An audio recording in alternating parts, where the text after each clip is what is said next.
இந்த ஜாதகத்தை பார்க்கலாம். ரிஷபத்தில் சுக்கிரன், மிதுனத்தில் ராகு மற்றும் சூரியன், கடகத்தில் சந்திரன் மற்றும் புதன், துலாத்தில் சனி, தனுசில் கேது, கும்பத்தில் குரு, மீனத்தில் செவ்வாய். இங்கு குரு வக்கிரம். வடக்கு ராசியோடு சந்திரன், புதன் மற்றும் செவ்வாய் தொடர்படுகின்றனர். கிழக்கு ராசியோடு கேதுவும், தெற்கு ராசியோடு சுக்கிரனும், மேற்கு ராசியோடு சனி, குரு, ராகு மற்றும் சூரியனும் தொடர்படுகின்றனர். இது ஒரு ஆண் ஜாதகம். ஆணுக்கு ஜீவகாரகனாக குருவை எடுக்கின்றோம். இங்கு தொழில்காரகன் சனி துலாத்தில் உச்சமாக இருக்கின்றார். இந்த சனியோடு திசை ரீதியாக ராகுவும் சூரியனும் தொடர்படுகின்றனர். குருவும் இங்கு தொடர்படுகின்றார். அதே நேரம் கேதுவும் இவர்களை நோக்கி நெருங்கி வருகின்றார். அதனால் இவருக்கு உயர் அரசு வேலை அமையும். செவ்வாய் மீனத்தில் இருக்கின்றார். இவர் நிலங்கள் மூலம் நல்ல ஆதாயங்களை பெறுவார் என்று இது காட்டுகிறது. ஜாதகருக்கு 30 வயதாகும் போது கோச்சார சனி கன்னியில் இருப்பார்.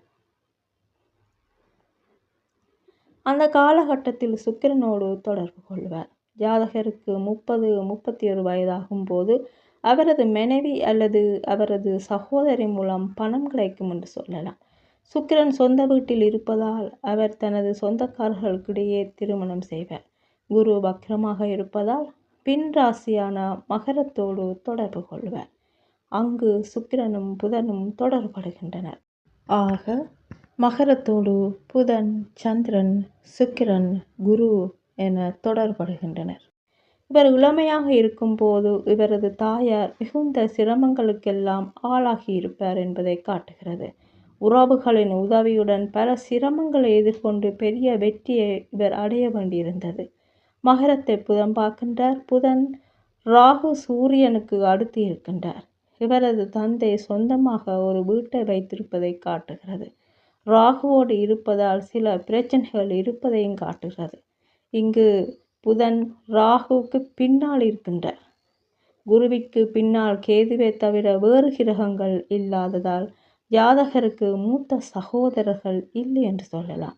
இவரே மூத்தவராக இருப்பார். அவர் சம்மதிக்காத ஒரு பெண்ணை கட்டாயப்படுத்தி திருமணம் செய்ய தந்தை இருந்திருப்பார். சூரியன் ராகுவுடன் இணைந்தது ஒரு கட்டாய திருமணத்தை காட்டுகிறது. அதாவது ஜாதகருக்கு விருப்பம் இல்லாமலுக்கு ஒரு பெண்ணை கட்டாயப்படுத்தி திருமணம் செய்ய இவருடைய தந்தை அந்த எண்ணத்தில் இருந்திருப்பார். திசை ரீதியாக இங்கு குருவோடு சூரியன் ராகு சம்பந்தப்படுகிறார்கள். அதாவது மேற்கு திசையில் அனைவரும் இருக்கின்றனர். ஜாதகருக்கு சகோதரிகள் இருக்கின்றனர். இளம் வயதில் இருந்தே தந்தை அவரது உறவினர்களால் மிகுந்த கஷ்டங்களை சிரமங்களை சந்தித்திருப்பார் என்று சொல்லலாம். ஜாதகரின் தந்தை கடவுளிடம் மிகுந்த பக்தி கொண்டவர். வேதங்கள் மற்றும் புராணங்கள், பண்டைய கால மத கதைகள் எல்லாம் நன்கு கற்றுக்கொண்டவர், அறிந்து கொண்டவர் என்று சொல்லலாம். மீனத்தில் இருந்து செவ்வாய் தன் சொந்த வீட்டுக்கு கடக்கின்றார். இந்த இடம் சூரியனின் உச்சஸ்தானம். அடுத்து ரிஷபம் சுக்கிரனுக்குரிய வீடு. இவரது சகோதரிகள் பெரும் சிரமத்தில் இருந்தபோது ஜாதகர் தனது செல்வத்தை கொடுத்து உதவி செய்தார். குருவிற்கு 2 அதாவது தனம் பாகிஸ்தானத்தில் உள்ள செவ்வாய் ஜாதகரின் சுபாவத்தில் பிடிவாத தன்மையையும் பணம் சம்பாதிக்கின்ற விடயத்தில் பதட்டமான சூழ்நிலையை உருவாக்குபவராகவும் இருக்கின்றார். ராகு சுக்கிரனை விழுங்க வரும்போது செவ்வாய் சுக்கிரனுக்கு உதவுகின்றார். மற்றும் இந்த வாய்ப்பை ஜாதகர் செல்வத்தை சேர்க்கும் போது பயன்படுத்துகின்றார்.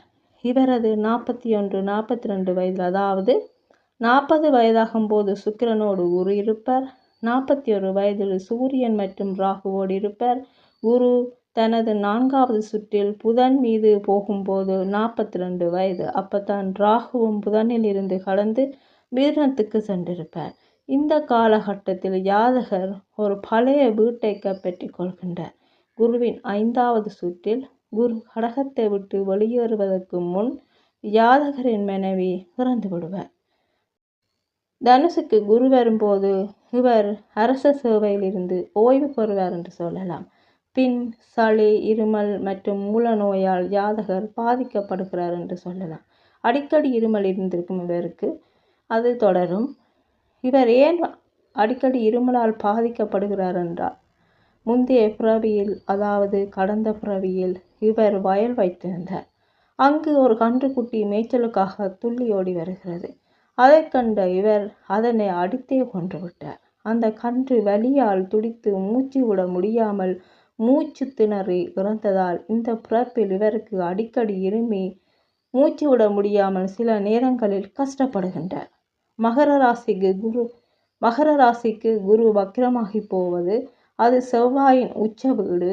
போன பிறவியில் இவர் சத்திரியனாக பிறந்திருக்கின்றார். கும்பராசியில் உள்ள குரு வக்கிரமாகி பின்ராசியான மகரத்தோடு தொடர்படுவது பசு மற்றும் கன்றை குறிக்கும். மீன ராசி கொம்பை குறிக்கும். தனுசு ராசியில் உள்ள கேது வாளை குறிப்பிடுகிறது.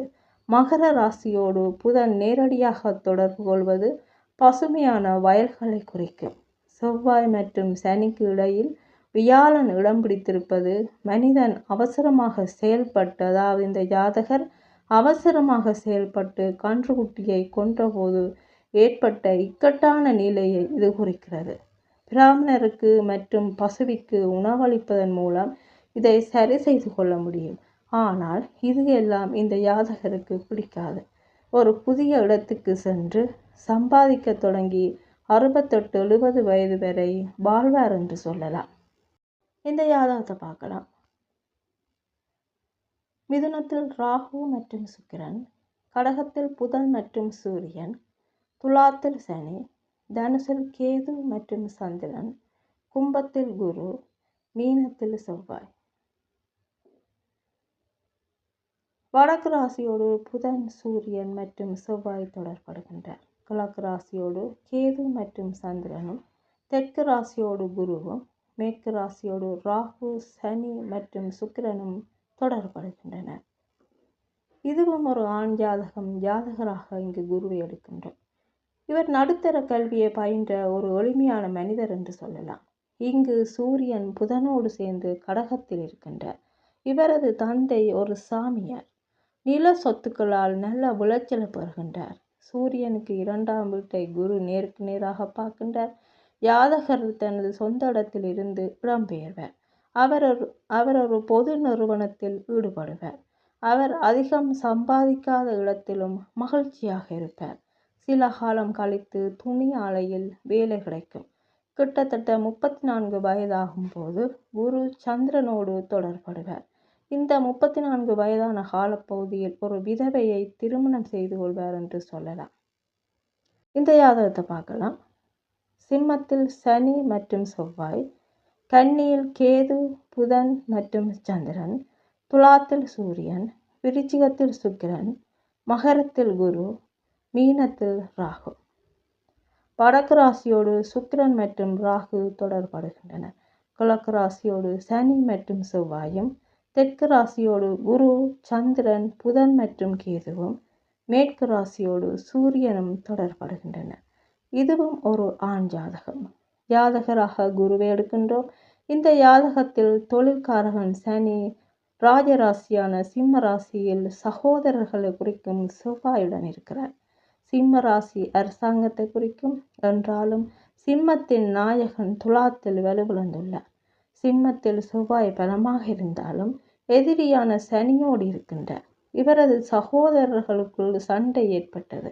அதனால் தொழிலில் பின்னடைவு ஏற்படுகிறது. சனிக்கு 2ஆவதாக சந்திரன் இருக்கின்றார். சனி கவர்ச்சிகரமான சாம்பல் நிற பொருட்களை குறிக்கின்றார். கேது நூலை குறிக்கின்றார். இங்கு புதன் வணிகத்தை குறிக்கின்றார். வணிகராசி அவர் வீட்டிலேயே இருக்கின்றார். ஆக இவரது தொழில் கவர்ச்சிகரமான சாம்பல் நிற பொருட்களோடு சம்பந்தப்பட்ட வணிக ரீதியான தொழில் என்று சொல்லலாம். துணி வியாபாரியாக தொழில் செய்து வருகின்றார். இங்கு புதன் வலிமையாக இருக்கின்றார். சந்திரனின் செல்வாக்கும் இங்கு இருக்கிறது. இந்த தொழில் மூலம் ஜாதகர் மன மகிழ்ச்சியை காண்கின்றார் என்று சொல்லலாம்.